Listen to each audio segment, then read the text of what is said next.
You see, the thing about property investing is, first of all, we've got to understand the nitty gritty of how it works. All right.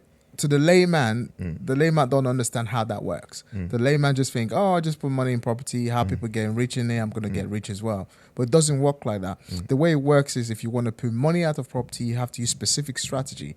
For example, there's the easiest way to pull out money from a property that way would be using momentum investing, which is popularly known as the buy, refurbish, rent, refinance strategy. Now, traditionally, when people buy properties, normally they go and find a 25% mortgage and they buy that property with 25% mortgage. And then it has to be based on affordability. It has to be based on, a few bits and bumps around how is that property going to make you money. Now, when you buy a property using a mortgage, you can't do the stuff which I'm talking about now, which is the buy, refurbish, refinance.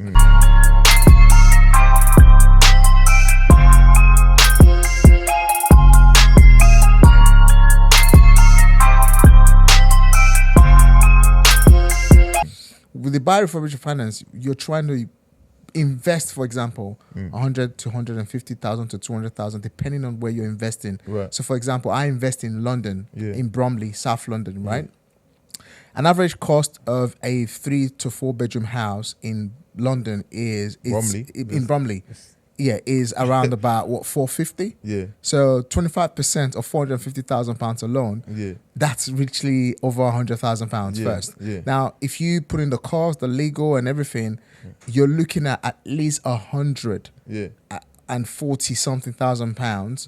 All right, for deposit. Now you have got stamp duty as well. So stamp duty is 8%. During the lockdown, that got reduced by. It got reduced by 5%. People were still paying surcharges, right?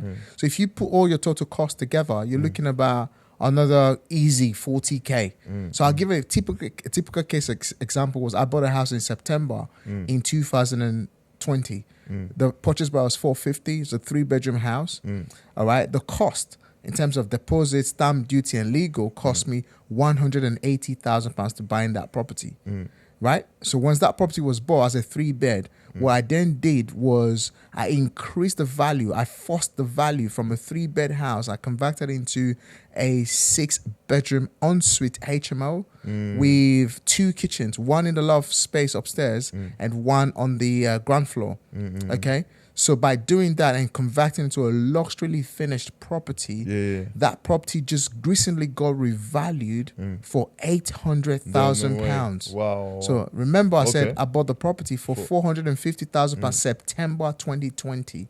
Now this is July 2021. So in space of less than 9 months, that property is now valued at £800,000. Now it cost me just under £230,000 to convert the house to being a... So you're about a 300 investment so far.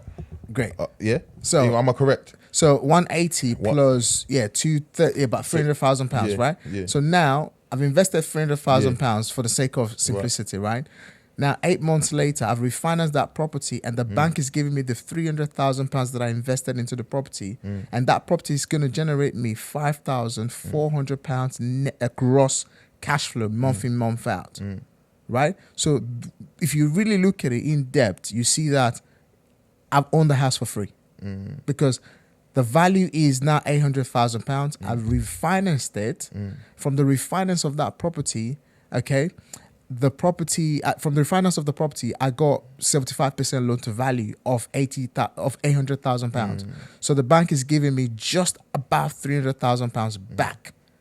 All right, for adding value to that property, and I'm going to walk away with £300,000 and own the house for free, which gives me £5,400 net. Gross cash flow month in, month out. So if you really look at it, I'm owning the house for free, and that is what makes the momentum investing, which is the buy, refurbish, refinance strategies, work. But not a lot of people understand exactly how it works. So this is why it's quite important for you to understand how things work and how you can use one same amount of money to own the same similar types of property over and over and over again. This is exactly how I've been able to build a personal portfolio value in the last 18 months. My property portfolio grew just over 2.2 million just doing this over and over again in the same area. So that's a large portfolio. That's a big portfolio. Big. Anyway, like everyone, what's going on? What's going on in the building? A lot of people probably thinking, who is this guy that we're talking to? Like, you know, just going on, dashing numbers left, right, and center, just going bang, bang, bang, bang, bang, and talking about properties, 2,800,000, 500K. Just in case you're wondering, tonight, obviously, we're back in. This is EP 21. We got we got a shout out, you know, all you property lovers out there. We can see that you definitely do enjoy the gems when it comes to investments, when it comes to ownership, whether it's properties, wherever it is. So tonight we got a special man in the building. Again, like we always say, all our guests are special, but tonight, this is a very, very special one as well. So I got Mr. Daniel Moses in the building, but I'm not really going to speak much about who it is. Yep. Like, because, you know, when we was having our briefing and I tried to ask him about who it was, I ran out of paper. I ran out of paper, almost ran out of ink, you know, trying to define this man. So for the people there watching us, just let them know who you are, what you do, and then, tonight's going to be an interesting one. Grab your pen and paper, because, there's a lot to learn and unpick from this man here. So over to you, Mr. Daniel Moses. Let the people know who you are. Thank you so much, bro, for inviting me. My name is Daniel Moses. I'm an Amazon bestseller of the book called Rent Made Easy, How to Get Started in Property with Little or No Money. I'm a mentor. I'm a coach, a mindset coach and business trainer as well, and also a property entrepreneur. And I coach people as well in how to get started in property investing, using little money or using no money, or even using lots of money as well. So it just varies. So I've been doing this now, just coming up to 5 years. Before that, I was an Uber driver. We'll touch on to that. Life has been amazing. So I'm so glad to be here. Clearly, with what you pulled up with on the outside, clearly life is good. Clearly life is good. No, that's a big portfolio you got there. That's a big bio and an interesting one. But I want to go back into the years before all the glory and glamour and before all the success. I want to touch on how you started. So when you go back to how you started and how you got here. You mentioned Uber driving. You mentioned when I was talking to you, when I was reading a little bit about you mentioned losing money, and you mentioned now making enough money and then business growing over lockdown. So I want to go back a bit, you know, and if you can take us a bit, and then, you know, and then we'll jump back into where we are now. So if you can take us a bit into how this journey started, this entrepreneurial journey started, and how we got here, man. And then definitely, well, I was born and raised in Nigeria. Nigeria boy, a real one. I was born and raised. So the hustler in you is there. It's justified. I was born and raised in Nigeria. My search for a better life obviously instigated me coming to England. Went through the usual ups and downs. You know, from no papers to having having papers and settling down, you know, building a business. And in 2012, I just got fed up and sick and tired of England. And I decided to relocate to Nigeria because it wasn't happening for me. So I decided to relocate back to Nigeria. So how long was you here before you decided to go back? I first came in here in 2014. Sorry, 2004. Okay. So first came here in 2004, and I just got sick and tired in 2012. Got picked up my bag and just said, I told my wife, I said, listen, I'm going back to the UK to make life, going back to Nigeria, to make life better, because I was just sick and tired, you know, of bustling my ass and nothing is happening. You know, I said, I'm just go back to Nigeria and start all over again. Went back to Nigeria, started a business in oil and gas with the little pieces that I had left. So I was able to grow a business within a very short time from 2012 to around about 2015. I invested in oil and gas and logistics in Nigeria, which really grew. The business grew to the value of about 150,000. It's big over there, though, isn't it? Oil, gas, you know, there's a lot of people get rich off that. Absolutely. Grew to about the region of 150,000 pounds in excess in terms of cash value. And I had a major incident where 2 of my trailers got burnt. You know, had an accident and burst into flames. Was it an accident, or was it just... It was an accident. It was accident. You know, they ran into each other and burst into flames. The luck I had was nobody died. So when that happened, I was literally I was broken into pieces. And I remember that December Christmas, I just told my wife, you know, I said, this is what's happened. I'm just sick and tired. I'm fed up right now. Yeah. I think entrepreneurship, business is not for me. Yeah. I'm going to come back. I'm just going to find a job and just forget about all this success and stuff like that. And I came back. When I came back, in fact, my wife looked after me through that Christmas. Thank goodness she had a good job at that time as well. Large up the missus, large up the wife. Big up to my wife. Holding it down. Big up to my wife. So she had me down for that December. And I remember she looked at me in my eyes. She said, "What are you going to do now? We've got 2 young kids. How are we going to look after them?" I said, "You know what? I don't know." And again, couple of months later, I picked up myself. I said, "I'm going to go and get a job." Yeah. I just looked at it. I said, "I'm going to get a job. I'm going to forget about this entrepreneurship thing because it's not working, you know." And I got a delivery driver job with, I think it was Amazon or Yodel at that time. I can't remember the name of which of them because it was 2 of them. So I was working with them for a couple of months. Then somebody got me introduced to being an Uber driver. So I got a license and I, transitioned from being a delivery driver to becoming an Uber driver, which eventually was paying me more money than being a delivery driver. So I really loved it at that point. At the first 6 months, because you're making money. Because I was making money. After your family. Yeah, I was making money. But me being me, right from day one, anything I do is all my heart. So I was bossing literally a minimum of 100 hours, minimum. Worst case scenario, 100 hours a week driving. That's crazy hours. Yeah, crazy. And then, do you know what? I can see it because at the time, when Uber started, a lot of drivers were talking about making crazy money. Yeah. They were talking about making 1,500 a week. Yep. And but when you hear how much hours they'll put in, yep. I can't even imagine. 100 hours is you're working. Like your kids, your wife would even know you. Basically, they can't see you. It's they don't even know you exist at that point because 100 hours is a lot of hours. Yeah, man. it's a lot of hours. Yeah. And I just got doing that, and while I was doing all of that, 2017 came. Towards the end of 2016, I really started feeling sick and tired. It's like, this is no life. Like, I need to pick up myself back. Yeah. And sometimes this is one of the things I believe in, the law of attraction. I believe in what you think is what you get. Yeah. So I started thinking, what's the way forward? What's happening? Right. Me, I'm a Christian by faith. Yeah. I believe in God and I pray a lot. Right. So at the early part of 2017, towards the end of 2016, early 2017, I remember dropping someone in the airport and I was coming back from the airport. I felt sleepy and I pulled up to a petrol station and wanted to sleep. Yeah.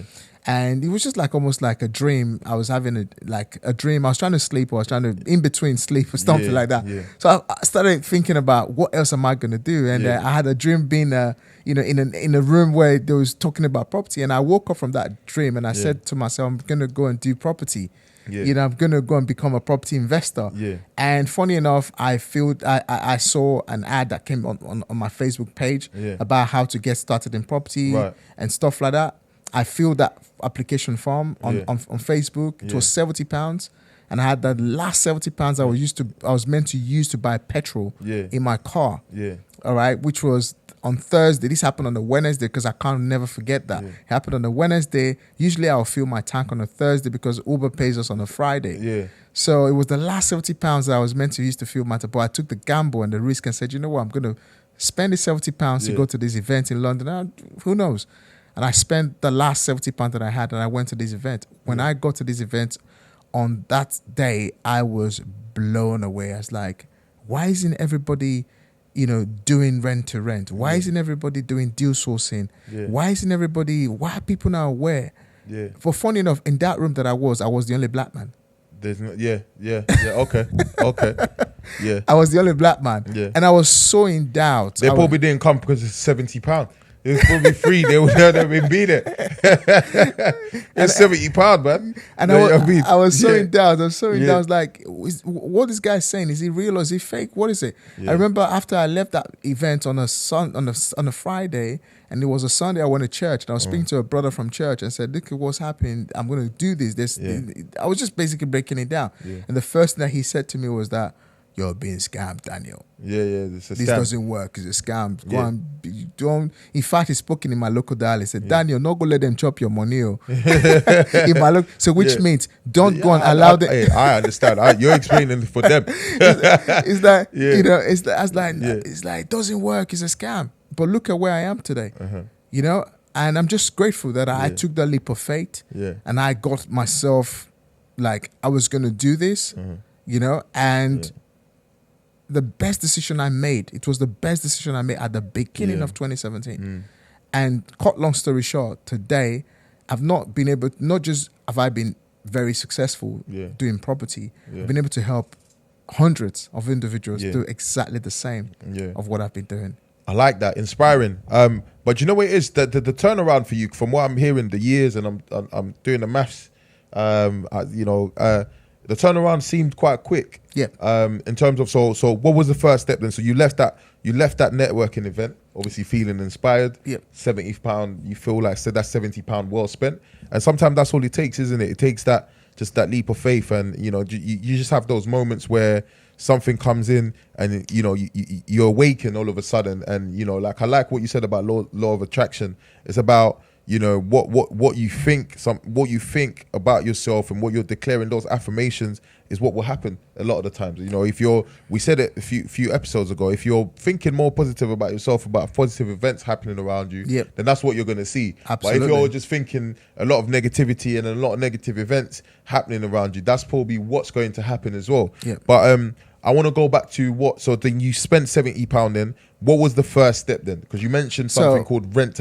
Yeah, so I spent £70, and that £70 was for me to get to the networking event to network, but it didn't end there. There was an upsell. The upsell was in excess of over £3,000. Okay, but remember, now I was broke, I didn't have money. But again, I had to make a commitment. The commitment was, okay, how hard can I drive my taxi for the next couple of weeks to get this £3,000? Right. But can I make a commitment now? So I was like, there's something they say. He says either there's something called die trying or something. I can't remember. Get rich or die trying. Exactly. Yeah, that was one of the best albums. that was my mental state. I was like, is it that now or never? I'm going to drive Uber for the rest of my life. So I then looked at it and said, if I lost over £150,000 in my business way back in Nigeria, is it £3,000 that's going to be my problem?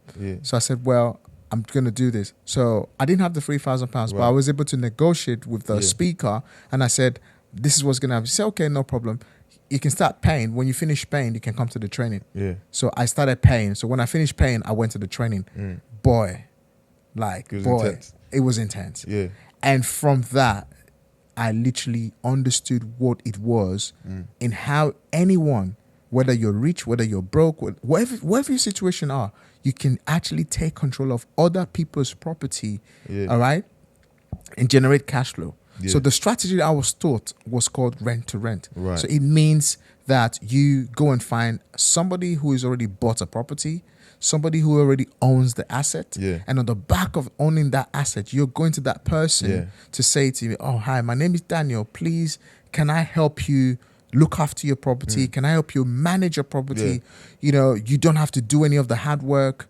I will do all the hard work for you, but I need your permission to do this. For example, your property is 3-bedroom property. Can I, change the living room into a bedroom to create the 4th bedroom and put 4 people in there? So I then clicked. I said, wow, when I first came to this country, once upon a time, I was renting a room. So could that be that I could have been paying to someone who didn't actually own the house? And it connected. So I said, wow, okay, so what is this called? They said it's called HMO, Houses of Multiple Occupation. Now, a lot of people who are maybe mid-income or lower income or people who are just trying to save money, they rent rooms every day. But I mean, in London, for about £1,000, you're probably getting a room. Exactly. You're probably getting a room. One of my HML properties, the cheapest rooms is about £650. I've got a room for actually 900, 1,000, 1,000. Studio room. £1,000 in Bromley. Next to the shopping center. So at the end of the day, when I looked at it, I was like, whoa. So you mean I didn't have to buy the house? All I needed to do was to communicate with the owner and for the owner to give me that property for 5 years, for 3 years, or even 2 years.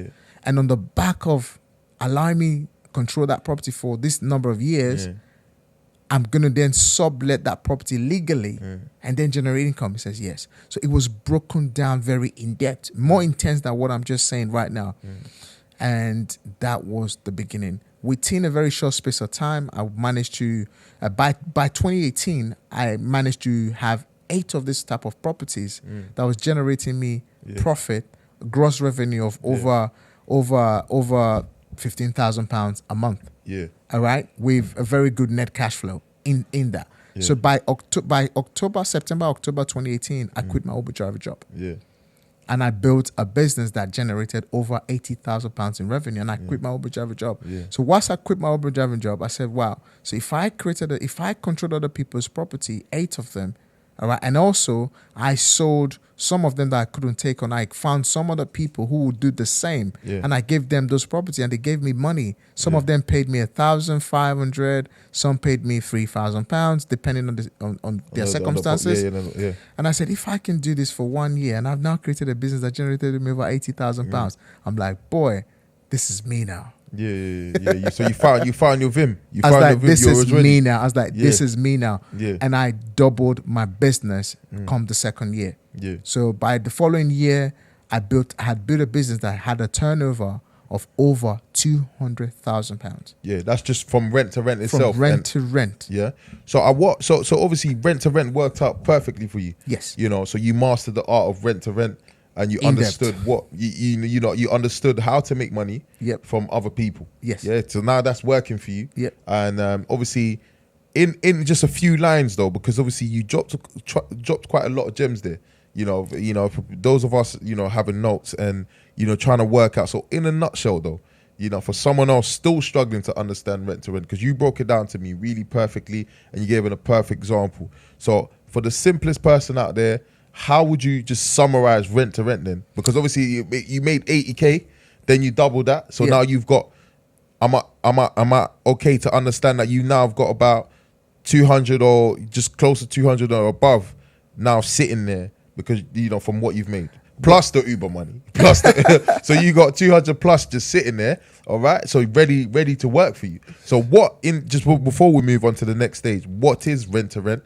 And what is rent to rent in the simplest way ever, so that that person writing down and interested, and they're gonna hit you up after to understand what it is and how they can make it work for them. What is rent to rent in terms of just the simplest way ever? The simplest way to define rent to rent would be rent to rent just gives you the opportunity to leverage on properties that you do not own. Yeah. All right, and generate cash flow. So instead of buying a property, you're controlling someone's property to generate cash flow month in, month out. On a nutshell, it's your shortcut to becoming or being a landlord. Basically. So that's fantastic. So I like that though. But one thing I want to skip on to now is to when did you now invest into your own property? So you are now there chopping on other people's houses. You're chopping. So now, when did you invest into your first property? And then before you got onto the stages where you was telling us about 800K, and I was just sitting there doing my number. I was like, oh, he's a rich man. Yeah. So, basically, after building a business that's done over £300,000 in turnover, that was my year 2, 2019. What then happened was I was able to leverage, on the number of properties that I was controlling. So at that time, I was controlling over 15 properties in my portfolio. So I had 15 landlords, all right, that gave me their property that I'm not generating cash flow monthly. So each of them, tenants are paying me instead of paying the landlord. So I'll collect 6 lumps of rent from one house, from another house, another 5 lumps of rent, or from another house, 4 lumps of rent. I'll pay the landlord one single rent. And then, the landlord is happy. I'm making my profit. I'm looking after the property. I'm paying for maintenance up to the tune of £250, £150, depending on the situation.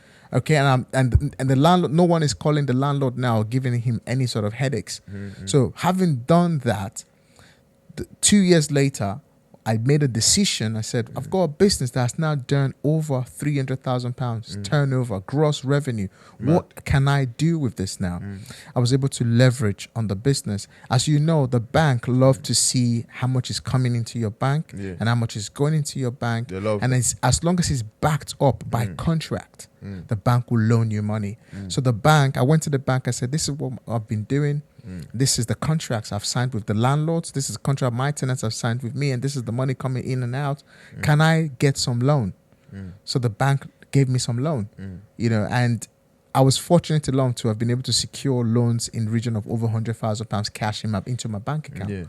I did that.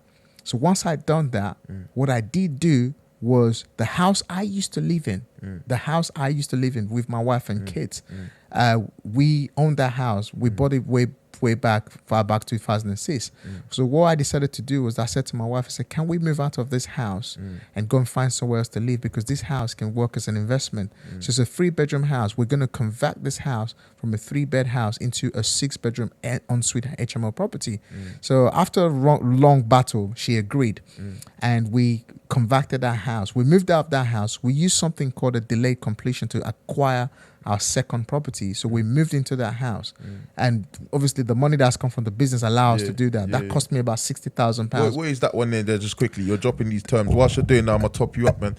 Yeah. What's a delay completion? What is that? The delay completion, it's basically is almost like buy now, pay later. Okay. So you're buying a property now to pay later. So you're finding a property that you're meant to. So most properties, they buy, they exchange, they complete within a very short space of time, ideally 3 months. But in this particular case, I found a property that was on the market for sale and at the same time for the market for rent. The landlord or the vendor, whoever owned the property, was struggling to sell and was struggling to let at the same time. So what I then did was I went in there and I made a proposal. Can I buy your house at this price, but I don't have the money to complete an exchange until a year's time. All right, okay. But I'm willing to pay this or that to you. So I got them to agree. This is basically very in-depth creative stuff. All right. So they agreed. I paid them some money. They allowed me to move in. And at the same time, instead of paying them rent, I was paying towards my deposit. So every single month, I was paying excess of over £2,000 every single month. So by the end of the year, I would have paid over £30,000. Okay. So I managed to have this agreement with the landlord. All right. And I moved into that house. All right. That's just basically what delay completion was all about. But I run a training program at Property Wealth Education where I kind of break different types of strategies down. If you want, for those of you saying if you want to know more, sign up. No. Basically, if you want to know more, first of all, go on Amazon, go search for Daniel Moses and get my book. All right, my book will give you a lot of gems as well. It's only £9. Rent Made Easy. It's right there on the screen. Y'all see it. It's right there on the screen. Shout out J Mike, but I got a copy here as well. Rent Made Easy. You see that? He's ahead of the game. It's on the screen. It's right there. I love it. It's on Amazon. Let's go. Basically, that's what. So I did that. So I moved into that house. Then now I converted the house that I used to live in, which the outstanding mortgage was at a certain amount at that time. So what I did do was to use the loan that I've had, to pay off the lender, the mortgage company that gave me the mortgage to buy the house. So I paid them off. Now that allowed me to do whatever that I like with the property, because if it was on a residential mortgage, all right, most banks would not allow you to just convert the 3-bedroom house into a 6-bedroom. It would be a total breach of contract. So I had to buy it myself, the property cash outright. So I bought myself the property cash outright at the tune of about £283,000 was what it cost me. So but it's a 3-bed, yeah, it's a 3-bed in Bromley. This was the outstanding mortgage. Right. So so you've been living in there. I've been living. You had an outstanding mortgage. I had an outstanding mortgage and stuff like that. So I paid off that outstanding mortgage, paid everything off. And what I then did was to now invest using creative finance, other people's money. So people who had seen what I've been doing. And at that time, I was asking people like, I've got this project. If you got 50K, if you got 100K, how much have you got? I'm willing to give you some return on investment. So fortunately enough, I met a builder and the builder said, okay, I can do this project for you. It's going to cost you about 153K. So, but again, being on social media, I'm quite active and I've got a huge brand out there. So at the end of the day, at that time, I didn't have a lot of money because I only had cash flow. Now we're talking about 153K cash. So I didn't have that money because I've already raised some money and stuff like that. So eventually the builder agreed to do the work for me, and I'll pay him after I refinance that property. But guess what? March 2020, I finished that project. That property got revalued, okay, for £700,000. Oh, this is a different property from the one you were telling me earlier on at the start. This is a different one now. Different. This is a different one now. Now, so once that happened, the bank paid me out just under £300,000 in cash. So which means I paid my builder, okay? I paid some other debts of what money was left. Some of the money that got left that I already used. So remember, I had some other loans as well. So I paid off those loans. I was able to use the same money again to acquire my third property. So within a space of 18 months, I bought 3 properties with an average value of 285 to 450 to 720. And which all of them, I uplifted all values of them. Would not a current value of about 2.2 million. So very, very quickly, using high leverage, okay, using creativity, all right, I created this portfolio. But I wouldn't have been able to do this if my journey did not start as a renter, which had built a business that. So from rent to rent, you was able to, build up to now being a multiple,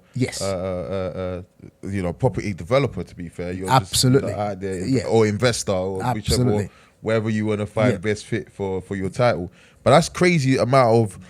But it just shows me that one time there's one thing that I see, that you always had a drive, you always had that entrepreneurial mindset in terms of, turning your worst situation into your best situation. Yes. But you didn't stop there.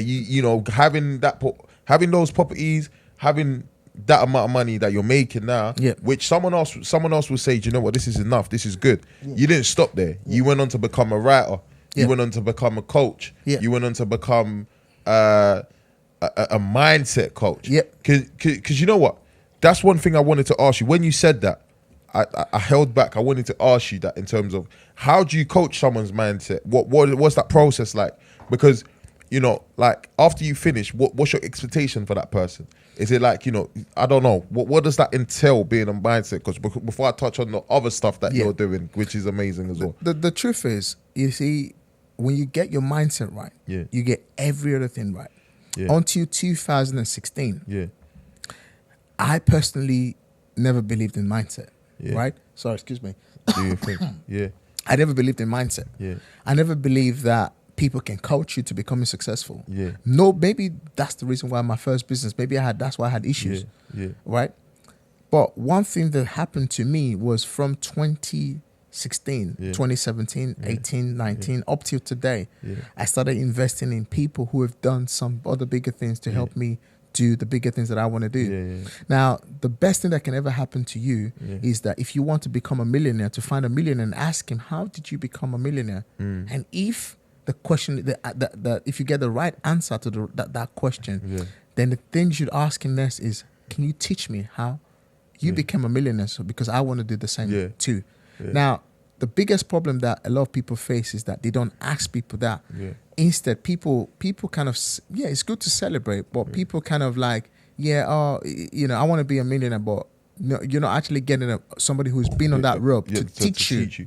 But that's because, Daniel, I'm not going to lie to you, that's because a lot of quote unquote motivational speakers or coaches nowadays will tell you they want to teach you how to make $1 million, or they want to teach you how to make a lot of money, which they haven't made themselves. So a lot of the times you find yourself in a position where, like, someone's telling you they're going to teach you how to make millions, they're going to teach you how to do this and that. They come online because they, with motivational speaking, a lot of people, it's like they speak well, they know what to say to motivate other people. But then I always feel like, I like what you're saying about, finding someone that's been there and has it and knows what they're talking about. Because a lot of the time, some of these guys anyway, not everyone, they don't have the it's like, you're going to teach me how to make $1 million, but you don't have $1 million. You've never made $1 million. You don't know what $1 million looks like or feels like. So how are you going to teach someone else? This is where you've got to do your due diligence, right? This is where you've got to do your due diligence. So as I said before, when I started this whole journey, I spoke to people, friends, family, you name them. And everyone that I spoke to said to me I was being scammed. Yeah. Okay. Now, maybe they said to me that they were being scammed because maybe they've been to damn trainings themselves as well. Yeah, and then they felt like, oh, they've been scammed. Yeah. Right. But one thing I've realized, right, is like everybody wants to go to heaven. Nobody wants to die. You can force the horse to the stream, but you can't force him to drink. Whether people are out there who have made it or who haven't made it or they're faking it, whatever the case might be, it all depends on you. All right? The best book that's ever been written is read by millions of people, but only people who decided to dig deeper use that knowledge in that book or even this podcast right now. A lot of people will listen to it and get entertained by it rather than getting educated by it. I like that. You've got to distinguish between the two. You got to distinguish between the two. The problem is that most people are getting entertained rather than being educated. That's why most people will go and read medicine and not every person who read medicine will actually practice medicine because some people along the line, you know, they got entertained rather than being educated by it. For me, I got educated rather than being entertained. So because I got educated, that's why it didn't matter whether whoever taught me property at that time was either faking it or whatever the case might be. Like, I can show you my books tomorrow. Like, I can show you the free properties that I currently own to book. And I can show you my upcoming £2.5 million projects that is currently being done. All right? And I can show you these things, for example. Now, what am I trying to say? What I'm trying to say is that don't, you know, when you're trying to find the right person, find somebody that if you can do a little bit of due diligence, you don't have to see 100%. At least 50 is a good point. 50 is a good point to start. I'm with you. All right. And that's how you get yourself motivated. And that's how you imagine somebody who has never married before is trying to coach you on how to be a better husband. I always have my reservations in that. What's your view on that as a married man, as you've mentioned a few times on the pod? Congratulations on that as a response. What's your take on that? Just so that we can take a little break from what we're talking about here, touch on that on the life side, and then we'll come back. What is your take on someone who is married, like you mentioned yourself? You brought it to the table. Trying to teach other people how to be husbands or wives. Or I'll give you a very simple example. I met my wife on the bus. 6 months later, I proposed to her and got married to her. No way. There's no way. All right. There's no way. And I've been 6 months. 6 months later. How would you know that, you know, 6 months? 6 months is a short amount of time. 6 months, I got married to her. Okay. And I've been married to the same woman proposed now. in 6 months, or you got married in 6 months? So I proposed to her. All right. I proposed to my wife and got married to her within 6 months. That's crazy. And bro. 15 years now, we've been married for 15 years with 2 lovely kids, and together we're on this journey, on this mission to becoming multi-millionaires together. And she's Uganda, and I'm Nigerian. Everything you've ever wanted is on the other side of fear. The thing is, a lot of people are so fearful, and because they're so fearful, they end up making wrong decisions.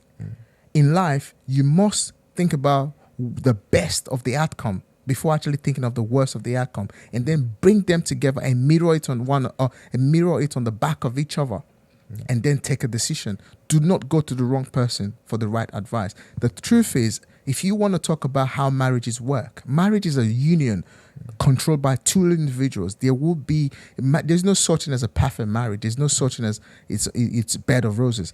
But you guys will work through those challenges together as long as you're on the same mission.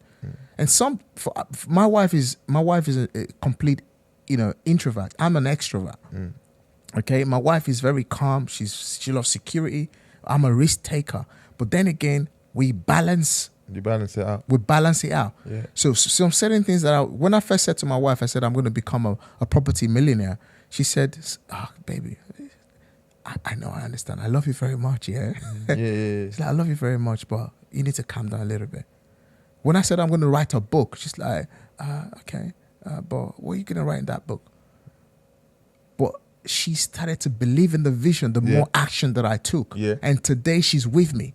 Yeah. On the process. Shout out the missus, shout out the wife. Yeah, you know, she's a good when one. When I went to her, I said, the house that we live in, we're gonna move out of this house we've lived in for 13 years. Through the tink, through the tin, through hard, through rain, through sun, you name it. It was hard, but she saw the vision. It's just like the Bible. The Bible says, you know, obviously I don't want to go into that too much, but people do even do what you got to do. It's an open platform. Everyone's allowed to express themselves. The thing is, it's like if you lock yourself in the room and pray without you going to actually take the work, do the work, God is not going to open the door of where you are, all right, to give you miracle to a job if you're not going for a job interview.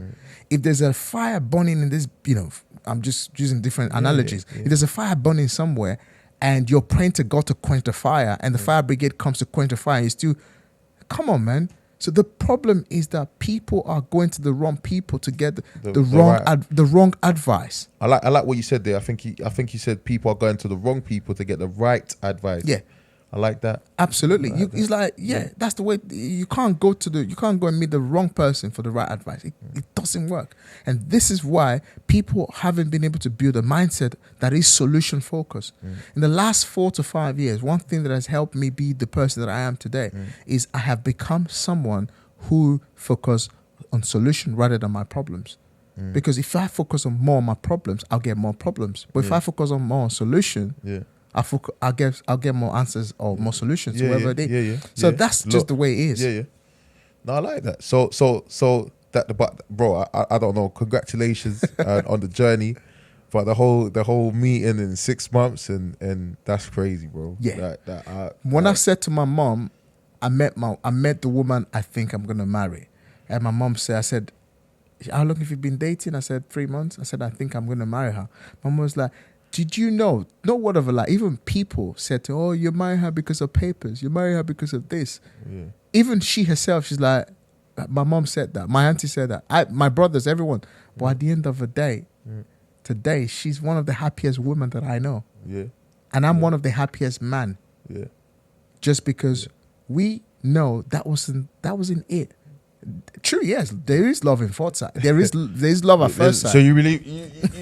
we're talking about love now. Like, so you believe in love at first sight? You're saying it's love at first sight. It was love at first sight. You saw it on a bus. Yeah. At what point did you then know that this is the woman? Because I'm just trying to do the math. 6 months is.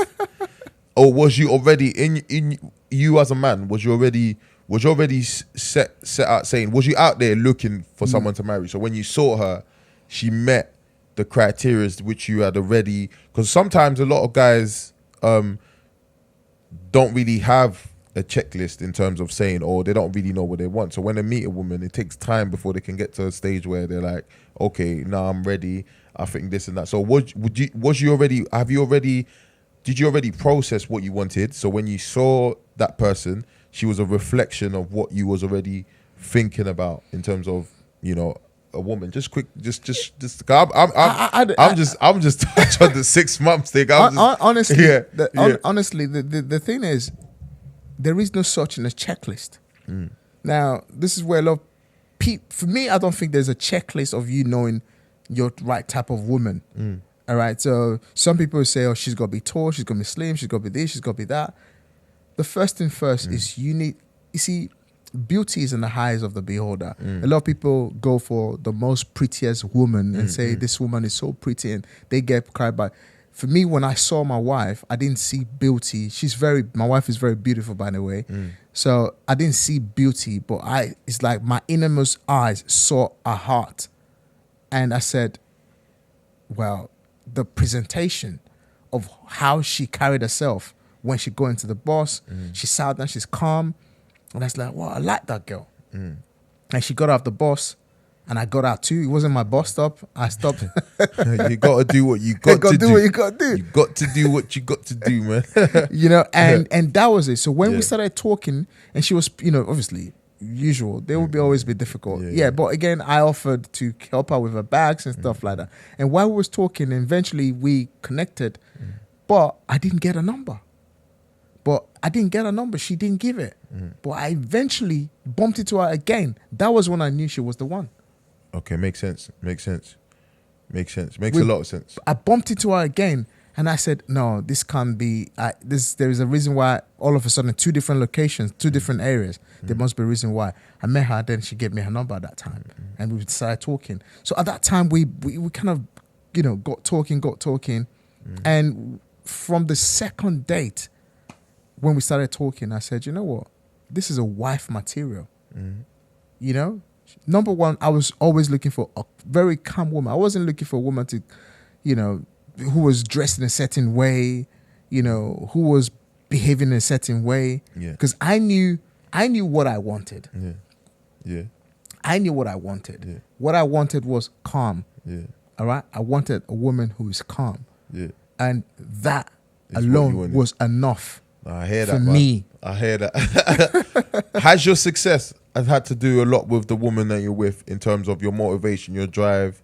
I'm not sure how old your children are, but we don't have to know. But has you being married and having the woman that you have, the calm and whatnot, obviously pushing you behind closed doors, has that had to do a lot with your success now in properties, in Amazon best-selling, and all of the successes that you've encountered today? Has you being married, has that played a big part in that? Yeah, absolutely. I think being married has played a big part in my success because just like every other marriages, my marriages went through some serious challenges, massive challenges. But one of the biggest things was we worked it out regardless. There were times where we both felt like, you know what, it was done. But we both sat down and said, what do you want? What do I want? And eventually both of us came together and agreed and said, you know what, let's put whoever's trying to be in control aside and let's work as a team. And that's what people do. And one of the things about success, if you're not happy at home, if you're not happy within you, you can't create success. You can't. Okay. No one can ever be successful if you're going back home to a woman who's gonna. You know how it is. Some women will like, you're out all night. Maybe you're hustling right now. You're recording a podcast, and you finish about very late, and you go home at 12 midnight, and then the missus giving you trouble instead of saying, "Welcome, what do you want to eat?" You can't be successful with that type of a woman. 2021, like a lot of men ain't even getting asked that question. I have to be honest. Not me. I get asked that question. It had to be. There has to be a unity. See, a troubled mind cannot build success. A mind that is focused on problems cannot create wealth. When you're peaceful in your house, you can think on how to make things work. Right. But when you're not settled in here, in your heart, in your mind, if you're not settled, it's almost a mission. It's crazy. No, I hear that. So for me, my wife has contributed a lot to my success because she's given me the peace that I needed, the space that I needed to create and to help other individuals today. Yeah. And guess what? She's reaping the reward. So I have most of my clients or even my entire social media followings, 75% are females. Right. Every now and then, different women take me out, buy me dinner and stuff like that. Some of them, I invite my wife to come. My wife would. Why you not inviting your wife to come to the others? You said stop. No, I'm joking. I'm joking. Because obviously she's still quite passionate about her corporate life and corporate job. The thing is, some women would start to think their husband is going to go and do some crazy stuff or is doing some crazy stuff. And that will spike a little bit of an argument. The thing is, to creating wealth, a woman that is beside you have to be like-minded. You just have to trust you, regardless of whether the worst would be. There would be this guy's not going anywhere. Because obviously there are men who are also kind of funny. That could be an ingrate as well, but if it works, it works.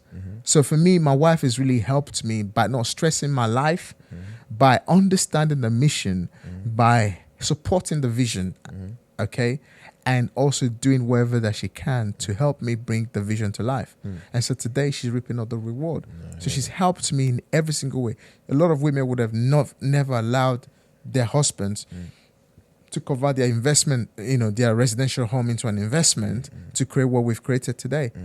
And today, we've been able to do what we're doing, and we're doing more, and we have so many, deals on the pipeline just because she listened to me. She believed in me when, I didn't even believe in myself. Yeah, that's dope. Yeah. That's dope. Shout out the good women out there holding down their husband, partners, and, allowing them to be what they want to be, and trusting them. I think what you've shown, and I think a lot of women like that in guys, is you've shown great leadership. You've shown initiative to say, look, trust me, I'm a lead, and on this particular project here, and trust me, we're going to be all right. Yeah. And that's great leadership. And I think sometimes women just like security. They like to feel secure from a man they're spending the rest of their lives with, or they're going to spend the rest of their life with.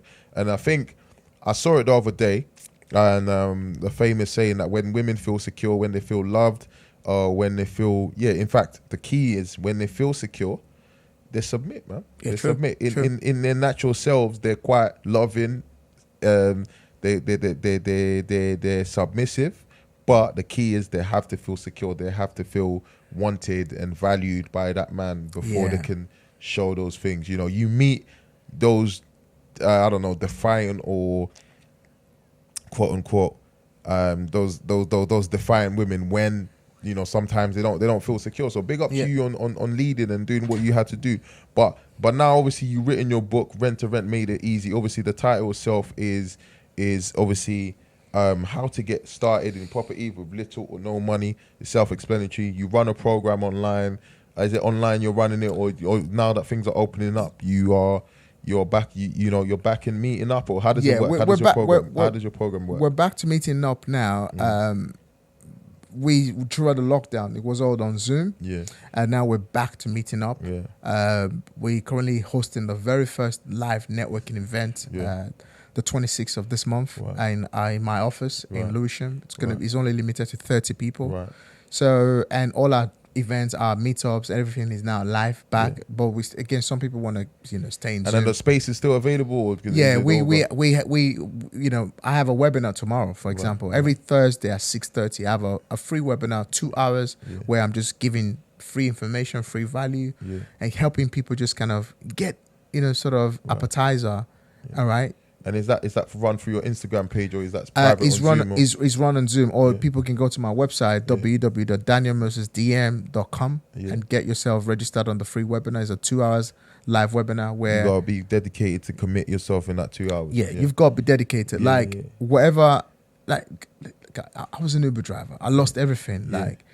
If I didn't dedicate. Probably I'll still be driving Uber. Maybe I would have been the guy who picked you up and dropped you here. I'm telling you, man. But no, you was quite dedicated. Driving 100 hours isn't easy. Isn't easy. But no, do you know what? This has been. I think you've broken down a lot of the grey areas in terms of HMO, rent to rent, bruh. You've broken that down a lot, and you've also gone into, without you've personally gone into your personal life and gave some real insight about relationship, the importance of a good relationship, a healthy relationship, balanced relationship, the importance of having a balanced mindset and a good home will obviously help you to run a successful business as well. But what's the biggest advice that you always give, or you can give, to someone that's watching us, that's struggling struggling to raise funds, or struggling in their relationship, whatever it is, they're just struggling, they're all over the place, they can't really position themselves, but all they know is they want to make money. All they know is they want to make money, because obviously you're Amazon best-selling in with your book. Obviously Amazon is also a platform where it's allowing people to generate wealth. Before you do that though, I just wanted to ask, how was lockdown for you in terms of business, and was you able to create any more business? Did you make money? Did you not make money? Did you lose money? How did you use lockdown to continue to stay creative, or how did you adapt during lockdown, basically? You know what, That's a good question, to be honest. For me, lockdown, obviously, the entire world went crazy, and it wasn't planned. Yeah. And people lost their loved ones and stuff like that, which was hard. Yeah. But for me, one of the things I really learned is to become a stronger solution-focused person.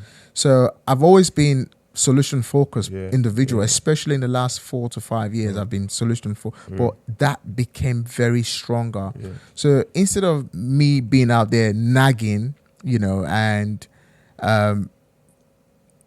feeling angry and not looking after my mental state of myself, I went into a deep mood of work.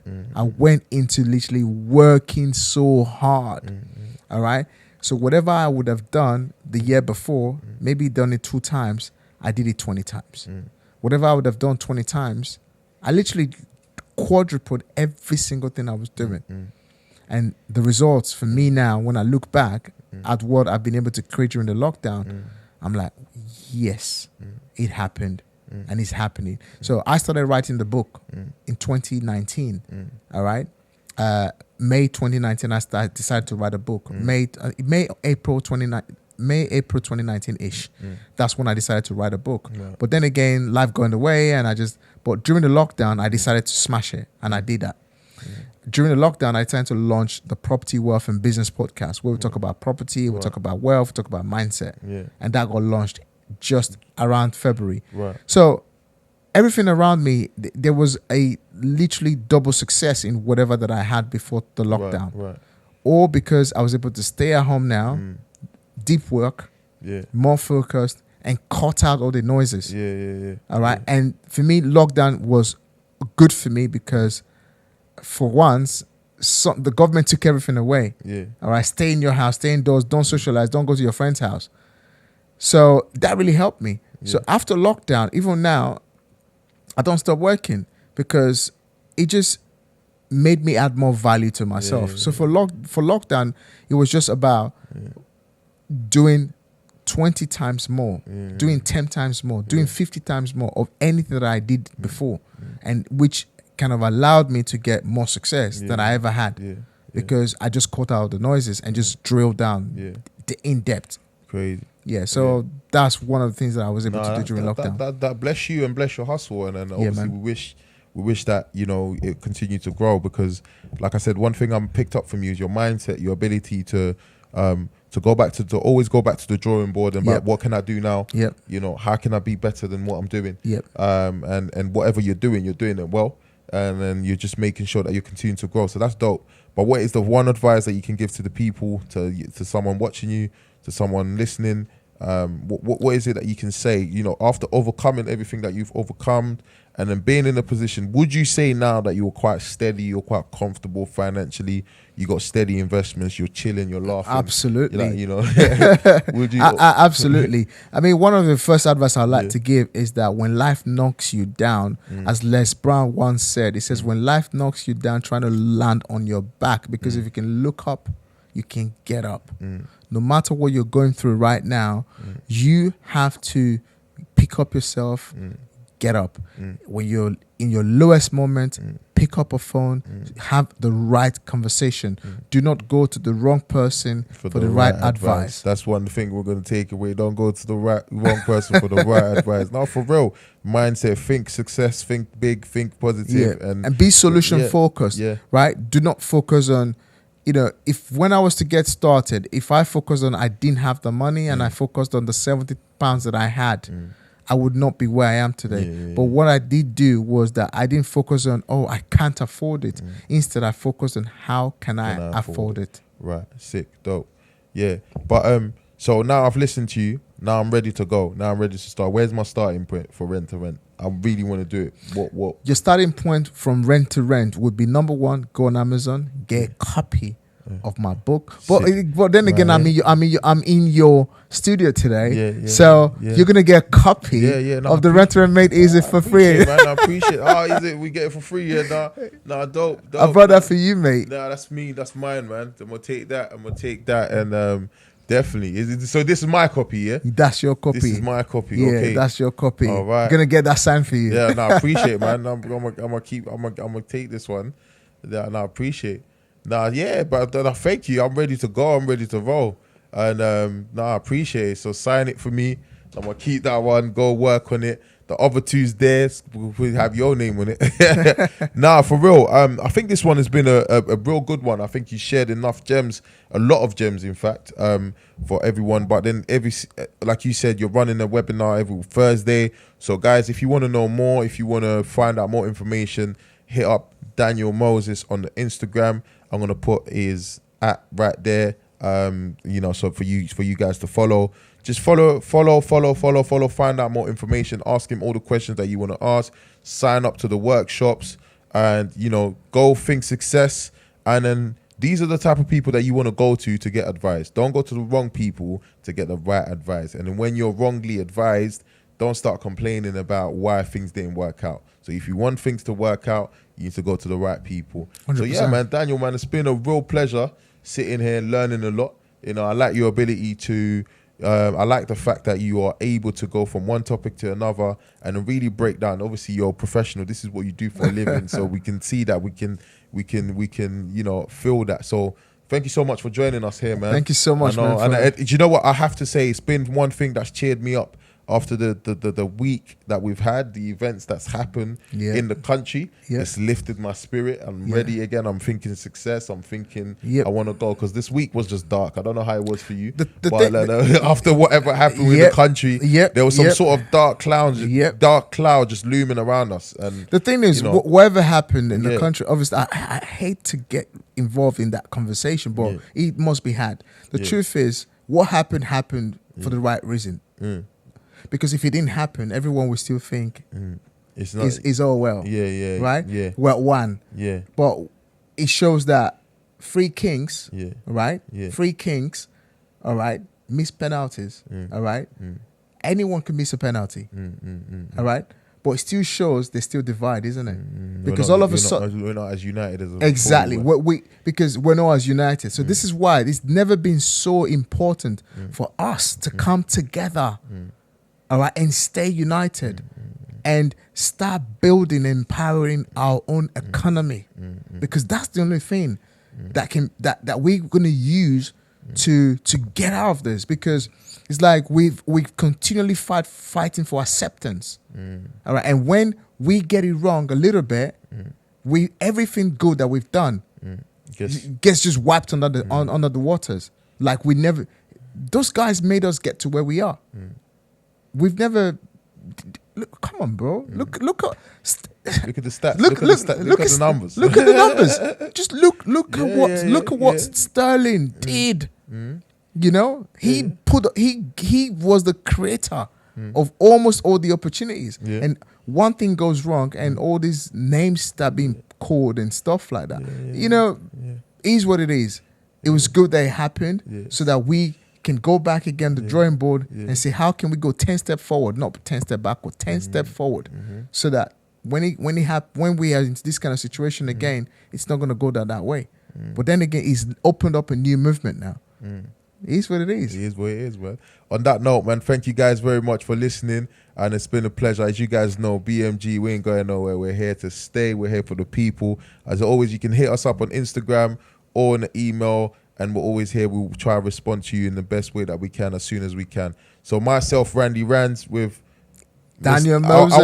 I want to call him Dr. Daniel Moses, for the amount of gems that he dropped today. So Doctor, for us on the platform here, is Dr. Daniel Moses. Shout out our media partner, Heaven Above Studios. Thank you for this amazing setup, as always. As you can see, we switch it up. We switch it up pretty much every week. I love it. Yeah, this is what we have the flexibility to do that. So Heaven Above Studios, thank you so much, man. Peace out until next week, man. Bless. Take care. Love. Bye. Yeah. Oops. Oh, mate. Wow.